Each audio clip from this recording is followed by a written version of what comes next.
നീതിയാണ് അലി റളിയല്ലാഹു അൻഹു ലോകത്തിന് കാഴ്ചവെച്ച ഏറ്റവും വലിയ മാതൃക എന്ന് പറയുന്നത്. നിയമത്തിന്റെ മുമ്പിൽ എല്ലാവരും തുല്യരാണ്. നിയമത്തിന്റെ മുമ്പിൽ എല്ലാവരും തുല്യരാണ്. നമുക്കറിയാം ചരിത്രം. ഒരിക്കൽ അലി റളിയല്ലാഹു അൻഹുവിന്റെ പടയങ്കി മോഷണം പോയി. അതൊരു ജൂതന്റെ അടുക്കലാണുള്ളതെന്ന് അലി റളിയല്ലാഹു അൻഹു വളരെ വ്യക്തമായി കൃത്യമായിട്ട് അറിയാം. ഖലീഫ മോഷ്ടാവിനെതിരെ നേരിട്ട് നടപടിയൊന്നും എടുത്തില്ല. അത് ചെയ്യാമായിരുന്നു, പക്ഷെ അങ്ങനെയൊന്നും ചെയ്തില്ല. പകരം ഖലീഫ ന്യായാധിപന്റെ മുമ്പിൽ സാധാരണക്കാരനെ പോലെ പരാതി ബോധിപ്പിക്കുകയാണ് ചെയ്തത്. ജൂതന്റെ കൈവശമുള്ള തന്റെ പടയങ്കിയാണെന്ന് കൃത്യമായ വിവരം അലി റളിയല്ലാഹു അൻഹു ഉണ്ടായിട്ടും ന്യായാധിപന്റെ മുമ്പിലേക്കാണ് പോയത്. വേണമെങ്കിൽ ഭരണാധികാരിക്ക് എന്താണ് നീ എന്റെ പടയങ്കി എടുത്ത് നടക്കുന്നത് എന്ന് ചോദിക്കാനുള്ള ശക്തിയുണ്ടായിരുന്നു, പക്ഷെ ചോദിച്ചില്ല.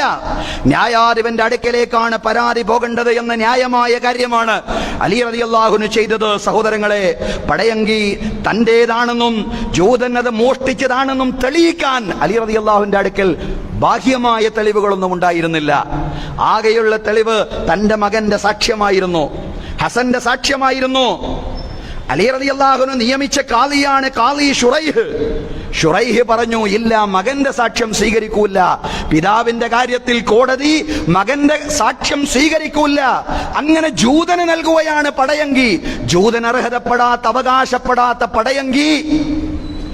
ന്യായങ്ങൾ, ബാഹ്യമായ തെളിവുകൾ സമർപ്പിക്കാൻ സാധ്യമാവാത്തത് കൊണ്ട് ജൂതന് ലഭിക്കുകയാണ്. ജൂതൻ ഇത് കിട്ടി തിരിച്ചു പോകുമ്പോ ജൂതന് തന്നെ ഒരു മനം മാറ്റം ഉണ്ടാവുകയാണ്. ജൂതൻ ചിന്തിച്ചു, ഇത് പ്രവാചകന്മാരുടെ ദീനല്ലെങ്കിൽ മറ്റെന്താണ്?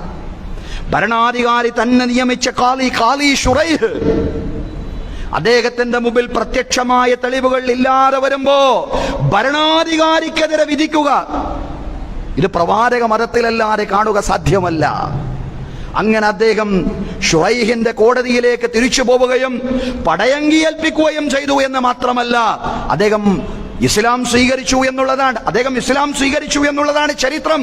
സഹോദരങ്ങളെ, പക്ഷേ സ്നേഹത്തോടെ അലി റളിയല്ലാഹു അൻഹു ആ പടയങ്കി ജൂതന് ദാനം ചെയ്തു, സമ്മാനമായി നൽകി എന്നെല്ലാം നമുക്ക് കാണാൻ സാധിക്കുന്നതാണ്. സഹോദരങ്ങളെ,